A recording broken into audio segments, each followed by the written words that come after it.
இன்றைய வேத வசனம், கர்த்தருக்கு பயந்து அவர் வழிகளில் நடக்கிறவன் எவனோ அவன் பாக்கியவான்.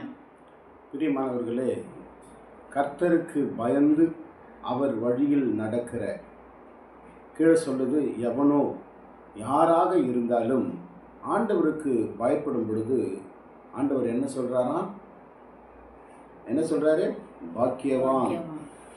ஆண்டவர் உன்னையும் என்னையும் பாக்கியவானாய் மாற்றுவதற்கு ஒரே ஒரு காரணம், ஒரே ஒரு வழி, நாம் அவருக்கு பயந்து நடக்கும் பொழுது ஆண்டவர் பாக்கியவனாய் மாற்றுகிறார், பாக்கியசாலியாய் மாற்றுகிறார். இந்த பாக்கியம் யாருக்கு கிடைக்கும்? ஆண்டவருக்கு பயப்படுகிறவர்கள், ஆண்டவர் மேல ஒரு பயபக்தியாய் இருக்கிறவர்கள். அப்படிப்பட்டவர்களுக்கு தான் ஆண்டவர் பாக்கியவனாய் என்று பெயர் வைக்கிறார். நீயும் நானும் இந்த உலகத்தில் பாக்கியவனாய் இருக்கணும்னா ஆண்டவருக்கு பயந்து நடங்கணும். God bless you. கர்த்தர் உங்களை ஆசீர்வதிப்பார்.